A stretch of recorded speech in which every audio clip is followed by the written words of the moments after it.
Naloti lokola ngana kolala mama mokolo na kokufa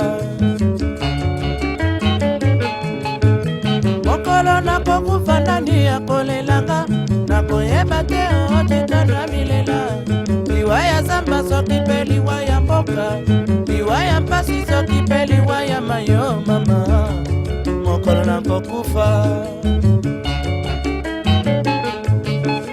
mokolo na kokufa ngai motu ya pauvre nakanisa ida mwasi oyo na bala nakanisa kaka bana oyo na bota nasepela kaka mpasi ya mokili esali kotikala mokolo na kokufa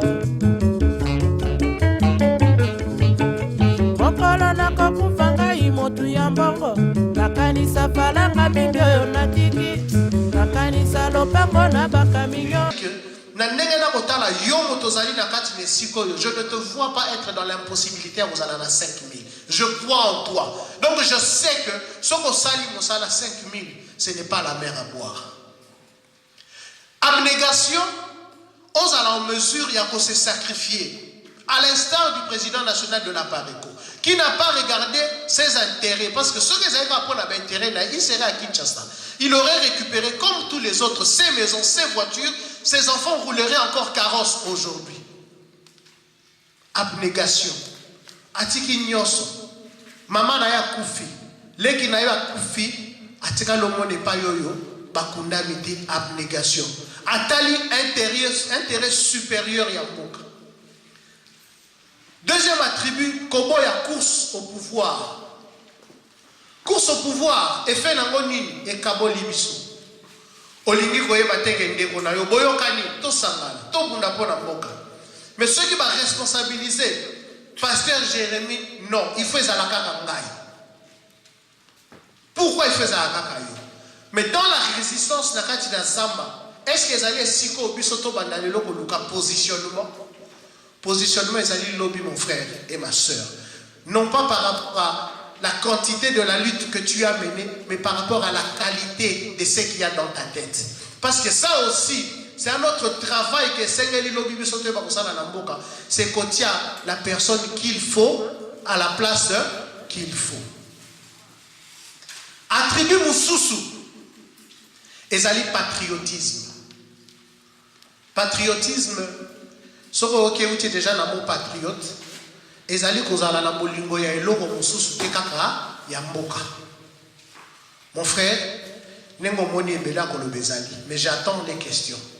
Je t'appelle aujourd'hui à l'abnégation, au patriotisme, à la résistance, à l'abnégation, à refuser la course au pouvoir et au positionnement et à ne privilégier que les intérêts de la nation. Car la résistance que nous menons aujourd'hui s'avère être le dernier rempart pour la survie de tout un pays, de toute une nation, de tout un peuple, de toute une génération. Ce qui biso baïba lelo, to sikoli kongote, ba mosusu ba osikola ngote. Je vous remercie. Merci, M. Lukika. Asa tellement moto yo alobaka tellement qui que la micro et nakangelo moko ya moto ya lobi ce sont les mêmes personnes bazaro zonga ou bazalaka bazaro. Je vais vous donner un exemple.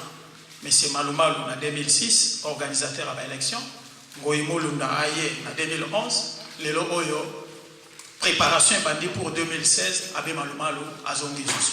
C'est pour confirmer Marambo M. Lukika Aouti Boloba. Ce sont les mêmes personnes, Bazalaka, Bazarozonga, tout ça, et ça, juste pour un partage à gâteau. Hein? Constitution, ils ont déjà en marche, Balingi va changer. D'ailleurs, livre Mobimba, oh, il y a un juriste, il y a Lokuta, commis, que donc, constitution, il y a pays, ils allaient révisables à n'importe quel moment, bah, même pour réviser 1000 fois. Mais, na fin nini ba réviser 1000 fois. Pourquoi? Tout ça, c'est pour que Batika ait un pouvoir, Baliaka, entre-temps, dans Mamaye, il n'y a pas d'élit, il n'y a pas des aspirés. Tout à l'heure, M. Ilunga José, c'est un homme de droit, un juriste avéré, un homme qui parle bien, il vient de la France, Aïe Pambate, parce que Aza na Maramwe Belé, na Moutou, il faut transmettre quand même. Et pas une abisso, Azui, mandat ya comité national pour que Aya et Awa. Monsieur José, je vous invite. Exactement pas si mingi collègue Patrick. Mais je vais essayer pour faire avancer ma caniste biso. Yambo itena banda échange nangana bino à CPI. À CPI mingi comme la bino ndenge bozali awa moko azui tanaye yako sur la makambu ya mboka na biso. Kosa makamba mboka eza olakisa ke nefo za na bolingo mingi pona mboka wana. Donc mina fura sana kunyona dote manaki inchi kona enda ditonga ndiko atakapia bantombo eji mbatu bwelela bajiba sokutu nyanga bulo bwetu bwa bankambo cha kwanza nchi. C'est la question qu'on se pose. Tout ça là.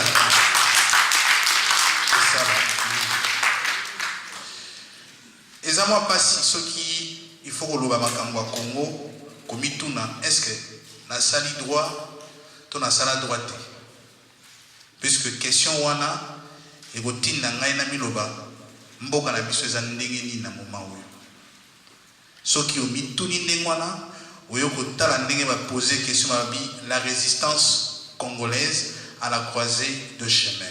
On prend le même, on recommence. T.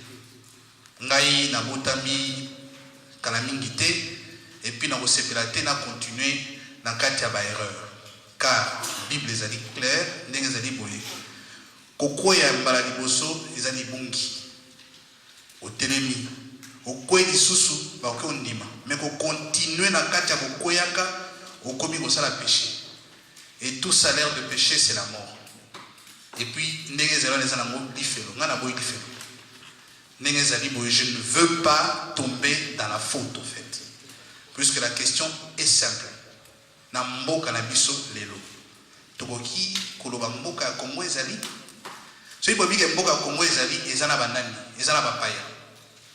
Solution nabiso ezali nini. To banda wapi, to sala nini. Mais avant de continuer, na outi France ndenge ndeko alobi na France ba outi ko fêter 70 ans il y a Jean Moulin ba balanda ka mwa ba histoire mingi ba yebi Jean Moulin azali muto eke okutana général de Gaulle puisque tant général de Gaulle a bandi masolo azaki emoko avec 3-4 personnes et puis on se souvient qu'il y a Jean Moulin, Charles Hernu, Goujean et consorts. Na kendaki ti na prison oyo sika Jean Moulin bakanga kai ezali na Caluire na mboka ya Lyon na France. Na komi pe na ndako sika nani Jean Moulin zaki. Na zui ba exemple nyonso wana na termine devant glace to benga au miroir na mitani na bi est-ce que naza vraiment mutu. Soki bato aboye bazali ngai na makambo yo sema na mboka na ngai. Est-ce que nazali mutu? Soki nazali mutu nasala nini? Pona mboka na ngai ebima na kati ya bosamboli oyo eza nango na kati. Toza ya kosamba. Tondima yango tokozwa solution efficace. Totika politique ya moindre effort. Elinyo lo banini ba solution ya ba à peu près. Tolata opiki. Tondima ko bima na kati ya phénomène ya kosambo. Baninga ya France ceux qui t'occupent de la bango ya résistance c'est encore mieux. Bazaki Pétain c'était français. La gouvernement la maman Vichy c'était des français. Ceux qui ont eu révolution à mexicain c'était des mexicains aussi qui étaient dedans. Ceux qui ont eu révolution à nani ya ba polonais. Ba polonais bazaki mais oya biso ezo na mboka na biso de lo ba ndeko na ngai ezali kutu na Kombo. Mon frère Patrick Alobi, aussi si va combo sur la carte dictionnaire, Tobalo Baksa Moussou, ezali Sony, il n'y a pas d'autre chose en fait. na mboka na biso mopaya mutu azali c'est avéré. Oboyi kondimango ezali facilité ya makanisi na yo ezali ndenge yo lingeli yo mema mboka mais azali mopaya. Soki mopaya aza na kati ya mboka na biso na ngonga oyo est-ce que ezali momo biso tokofana to andobake no toloba masolo ya droit to masolo ya justice to masolo ya démocratie to masolo ya nani ya élection. C'est franchement comme disait un comédien français, ils ont marché sur la tête au fait. Donc mitou baloli bakomo tambola siko batie mutu na se makolo communiquer to bakomo tambola na mutu. C'est le trouver soko mutu les monstres donc on n'existe plus. Mboka na biso ezali na kati occupation. Na ngunga oyo koloba droit est un peu difficile. J'ai du mal sincèrement na difficulté mingi ya ko beta masolo ya droit pour la makambo itali mboka na biso. Mais on trouve peut-être facilité, il y a sombre dans la politique puisqu'on dit le fait précède le droit. Nous vivons le fait chez nous. Ezali lelo, c'est concret, ezali wana. Kanambe bayebi azamo paya. Les Belges, certains Belges nous ont de bonne foi ou de bonne volonté ba lobaka yango barchive ezali azali mopaya azali congolais. Alors ce qui est azamo paya et kaza congolais. Bao ni biloko nyonso wana o esalemi wana. Et ça, ça n'existe pas. On ne peut pas aujourd'hui, les lots, les justice, les attribuer à occupation, c'est un mois. Alors, solution à malam ou à biso ko memela yango, ezali nini? Ko sala semblant, qu'on dit bakende ezali boy, au commis opposant, mais je suis désolé. Franchement, Nazar vraiment désolé. Puisque tant maltolobi que non, à la croisée de chemin, les alliés tous à virage tout permet tout sepéti tout sangana baninga tous à virage moko ya malamu puisque ceux qui croisaient chez moi nous côté avenue mususu obungi ata je peux ce que que donner zeli obungi nzela zonga sima pour nous retrouver nzela. C'est dur, ça fait mal. La seule réponse, c'est comme ça que je disais Patrick Asaleki, réalité oyo ils pas na biso à lobby yango. Pour la silisa soniwana, il faut token de musikate, il faut résistance. Vraiment, ezali résistance. J'ai parlé avec 2-3 juifs le 18 juin, nani ya na makambo nani ya jamboula wana. Ba mais ndeko na bande na ngai. Bino bozo sala na mboka na bino. Puisque biso awa ndenge ezali boy. Okaka au devoir de mémoire. Na Lyon, c'est Lyon ezali aussi une des villes à résistance, parce que nani l'Institut Mouezara, l'Institut de mémoire, vers Lyon 2. Balobi, Batumba Biso, Bakotisa Biso, Baboloko, mais tu les maraté. Tozalaka minoritaire, mais les causes na biso, Bayoki Yango. Tokotaka na kati ya résistance, même au français, les vendus. Bateka Biso, Bayako, Kotisi, juif, Nani, Kotisi, résistant à Bombi. Tumba metole mbarate. Pourquoi? Parce que et tumba auto ndimaki ezali tumba o esenga pema ebele. Esenga pema ebele, il faut d'abord qu'on ndima ke osambwe pour na obima na osamboli wana. Je pense c'est comme ça que nyoso ya maele remise en question ndenge mabika kalanda komami la remise en question base de la refondation mentale. Ce qui fait biso na paragoto ndima refondation, c'est plus que on accepte les erreurs et nous voulons remédier à ces erreurs et nous ne voulons pas la facilité de lingi difficulté. Difficulté zali nini résistance. Pourquoi? Parce que zali etumba oyo ezanga mbongo. Ezali tout simplement na eloko moko mayele na yo, détermination na yo, endurance na yo. Mboka na biso ezokende. Bakamati va signer ordonnance pour tout dit par ordonnance na bango ya ce qui a concertation. Tout ça la concertation ya nini na banani pour la koloba nini. Alors que ba bazali wana mo signer ya ba concertation oyo mo paya. Bosha alati kazako ya munene abimisi livre munene abike non ezali boye baki ko réviser constitution nyonso bango balingi. Mais na mboka nini constitution ya banani biso ndenge za boye mboka ezala maboko na biso te. Donc na minute o ndenge ezali boye soki to côté na nzela ya politique ils allaient tout simplement pour la toute affaire cessante de définir lutte na biso solution nango ezali nini biso na pareil na ba konzi na biso nyoso to lobi ke no mboka na biso za occupé solution nango ezali résistance mwana ndeke abandi la tripatage na kati ya appareil judiciaire na ndenge moko bokondi mate. Il vient de nommer la semaine passée un juge, premier vice-président, il y a cour d'appel, il y a Matete. Ces messieurs-là, c'est un type de l'année. Monsieur Mpia, Massoudi. Mais, Azaro Kenazaro, Kotsaka Batua, Anne, Nakati, il y a un appareil judiciaire. Monsieur Yo, aux yeux et au Nikam, au Kendekuno, aux Oanini, et Logoté. Tout simplement, les alignes, microbe, il y a occupation. Vous remarquez, les Congolais, comment presque la Mamboka Mingi, voire même Zambie. Bato bazali koyeba na biso puisque bato bakoli na Kipushi na Lumbashi, ils savent que non, bazali koyeba les Zambiens venaient chez nous. Mais lelo bakomo benga na biso. Ko sambwisa kala biso. Angola ko tutolo bakotute. Bakomo ko suku biso ko suku. Ma ba Belge on ko sala musala bango kitoko pona ko fandisa puisque occupation de laisser ba Belge. On a kutu boki to ki kutu ko wanga na te.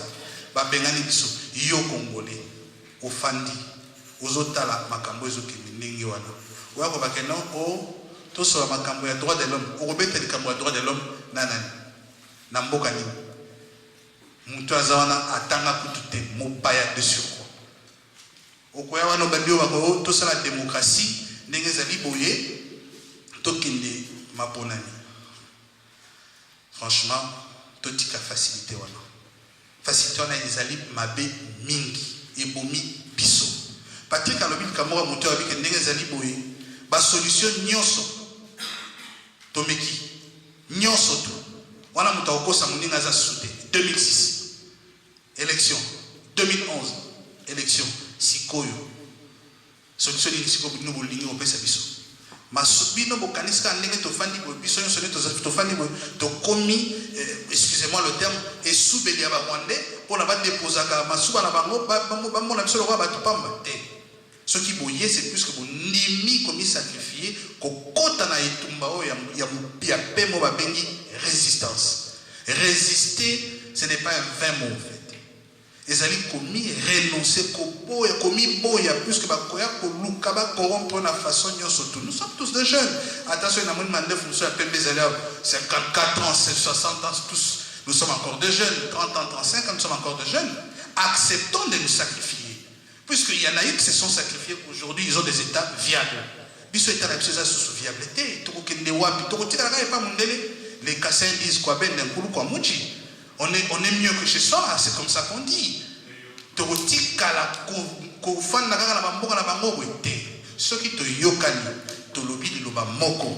Résistance, n'est aussi solution. Puisque tant que vous avez président pomboli Osimbia otiki vérité des urnes et élection non Mundele est perdu Mundele aura un langage moko abanga opinion na pour na kosimba opinion oyo il faut redéfinir le camp moko to redéfinir le camp moza nini et tumbana biso Mundele azobanga kombo nango résistance puisque ceux qui ont résistance tous en occupation ils n'ont rien d'autre à faire à dire. Le droit international est clair, le droit de peuple de disposer d'eux-mêmes.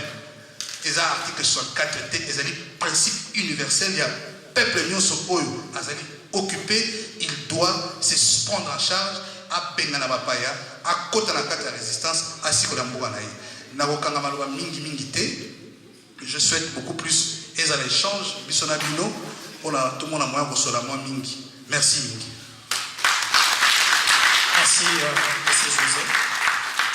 C'est comme j'avais dit, M. José, à l'Obarabien, faute de temps, à continuer, à apprendre et délai, mais il s'est fait malheureusement, et tout ça, jusqu'à 18h, il faut que Salino Pétan, il y a Koloba, il a reposé ma question.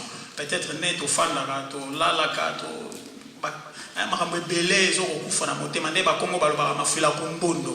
donc, les lois en question, cadre par spécialement. pour nous répondre na mituna na bino, ils sont là pour nous repérer ça et ya non. Na repérer ça bino exemple ya résistance moko o ezo sala mabikolo yo parce que tout banso o balegani awa bazo beta mokolo koto seulement na marambo etali résistance. Premier exemple. On a 19 pi donc auto benga en Angleterre awa 19 pence na Brésil ba matisi prix ya ticket ya bis. Ezo tozo la nango j'espère hein. 19 pence. Brésil ils a paralysé depuis 2 semaines. Même le président de la République, jusque-là, on n'a pas encore commencé la résistance. Deuxième exemple, Égyptien, président Mohamed Morsi n'a pouvoir. A sali même pas encore une année, mais tellement tripatouillage et bandit, bandi ko défi et kalamingité boyoka longwe. Et ça les combien de temps? Même pas une année. Biso Kanambe Azawana, comme M. José a dit, quelqu'un qu'on a parachuté, il n'a pas étudié, Mopaya de surcroît, toujours va défier. Troisième exemple, il y a résistance. La Turquie, ça fait 1 mois, résistance, ils vont continuer à cause, il y a parc, au Bana Bakenda, au Sagana. Premier ministre a eu une décision, parc, il faut pas bouger, c'est la shopping center. Turquie, Istanbul, ils ont paralysé, résistance, ils ont continué. Et chez nous au Congo, depuis 1996, président Mobutu Akei, les Lomboke a occupé des années et des années, raison pour laquelle Tosangani a pour rappeler qu'il y a plusieurs raisons, des multiples raisons. 1 millionième fois de raisons. Il y a aussi la résistance par rapport à Yamarambo et Zolegana Congo.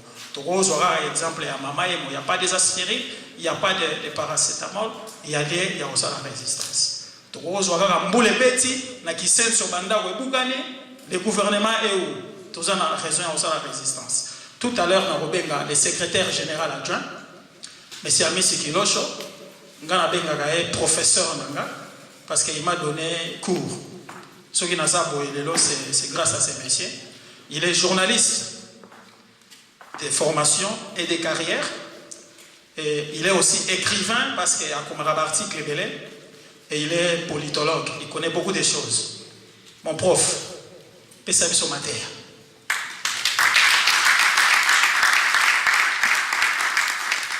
Merci, Président Richard. Je président, puisque vous êtes notre président. Malgré tout, je suis habitué à votre micro.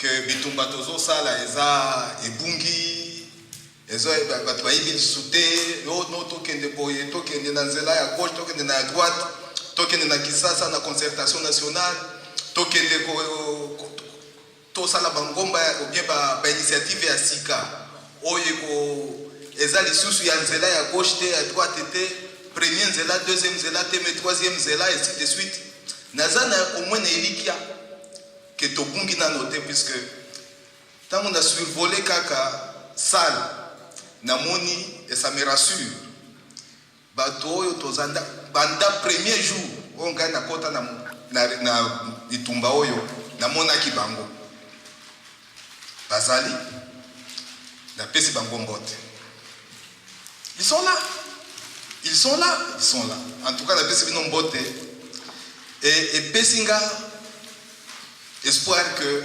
finalement va résister à solo bazali bato balingi mboka wana bazali boyo balingaki yango te ils ont eu tout le temps de prendre la clé des champs donc zwa kitambo déjà ya kubima masuwa bakoti na bamasuwa mususu oyo bayebi te nani azotampisa yango ezokende wapi ekotelema na libongo nini bayebi te ekose ravitailler wapi na fuel bayebi te.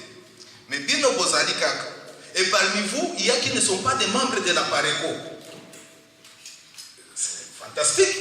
Bato bazaba membre de la Pareco, mais pas bazangata meeting moko ya Pareco. Cela veut dire que au-delà ya ba kombo toki komi pesa. Ngai naza Pareco, ngai naza parti X, ngai naza Kingani, Y. Au moins tous on a quelque chose en commun. Yango tindaka keto kutana kaka na milulu ya boy. Bolingo ya mboka na biso. Tous avons quelque chose en commun, espoir moko que baningo oyo c'est fort possible que bazala na nzela ya bien. Et je vous les rassure mes frères, toza na nzela ya bien, apare ko eza na nzela ya bien.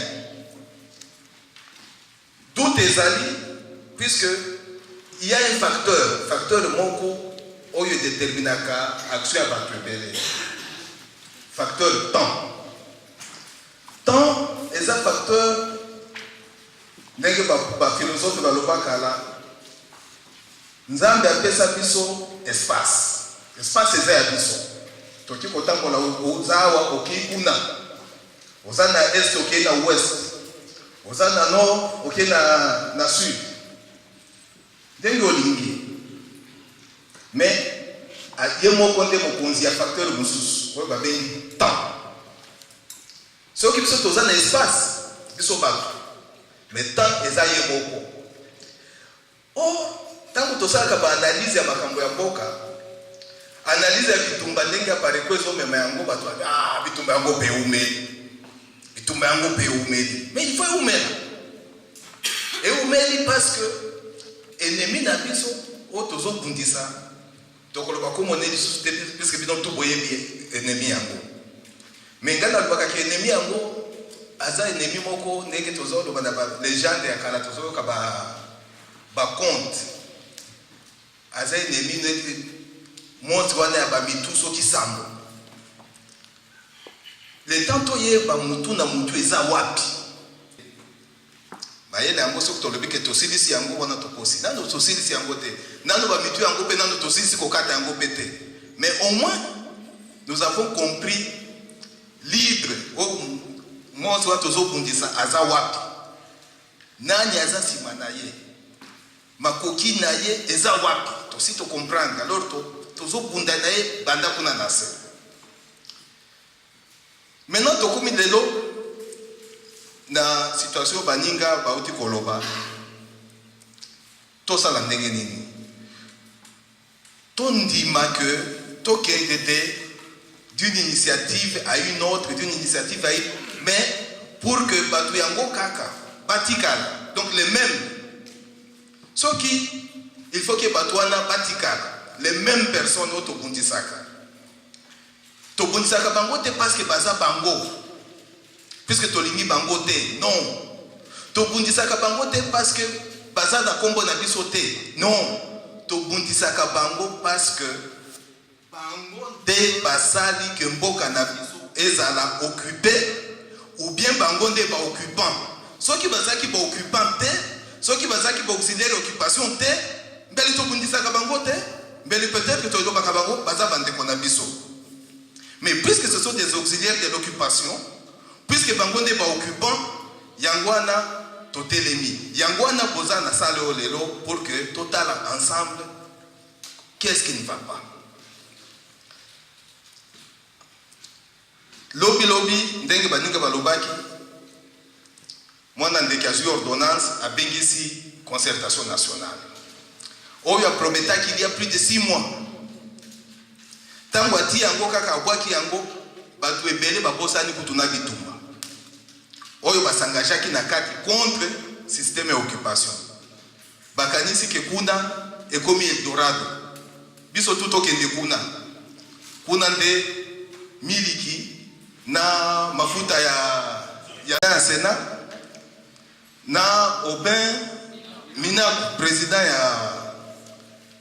ya assemblée donc eza filtre ba abengi présidium au moins même ceux qui abengi si ba congolais dans ba congolais puisque wata komona pe que ekozala conglomérat mususu oyo ba congolais ba kozala na ba occupant bango to ba kozala mais il y a pesi bango feve baya mais ati filtre ceux qui oyo baza mayele balamuki filtre wana ya présidium et filtrer déjà makambo na bango baza na pouvoir te kuna na kati ya ko inverser makambo. Vous vous rendez compte? Donc abengi si bato mais a verrouiller mais bato bakeka mais tant qu'on verrouiller bosa l'analyse ya choix bon nini ya tikelité assemblée générale et pona yango moko baoyo bakosunga bango, mais il a nommé bango déjà. Double filtre. Donc, ils vont faire quoi? Ko jouer théâtre boko boye, bako zala ba figurant na représentation théâtrale boko oyo ba yebite mise en scène salama ki wapi et pona nini. Au moins yé moto akozala kaka bénéficiaire. Mais pourquoi yé ko bima kaka lelo et yé ko coïncider na makambo wana ya livre ya professeur Bochab. Bochab a lobby ou bien tu changer la constitution, ou bien boka, terme beaucoup inanition, donc paralysé. Imaginez-vous, constitution non de bandit, et bango moko va promulguer en go. Bango moko, toloba ki to bunda ki ensemble là, botia, bosa la référendum moko ki toko pona makambwana, ba tricher dans le référendum, ba résultat référendaire va tricher en go pour qu'il va promulguer constitution wana. Mais bakani saki que 10 ans, ils ont mis trop. Bamoni qui est ici, 2 mandats na bangwana ici, babani mena koluka manœuvre yako verrouiller les sous. Alors que bazwa qui disposition moko na constitution, tokiko changer que loko nyonso. Article moko tokiko changer tout, sauf article est consacré nombre de mandats présidentiels na durée na yango na forme à l'état. L'État n'a pas fait à laïque. Mais tant que mon professeur à l'université, professeur à droit, Asali oyo balobaka na français ba philosophe sophisme. A boutique makambo ayeli biso projet asali livre wana. Livre wana lobi non. Mboka nini yo change la constitution te. C'est vrai, on va changer la constitution. Mais le législateur va dire que pour que les alliés se quittent de Moutouna Mouto à changer n'engalingi, bâtir un mécanisme, ne pas garder fou mon coboy. Mais pourquoi biso ka Congolais tous en dengwana? Il est vrai que biso apparaît constitution na bangwana toki pakangote. Bon na biso ezakate. Mais tolingi kaka tolo bakre basakana na esprit ya ba congolais ndenge wana te. Donc to tikala na logique na bango wana. To la to sa ba congolais non. N'acceptons pas cela. Tala mboka moko ba mindu neti biso. Pembeni na biso musika mingi te Sénégal. Président wa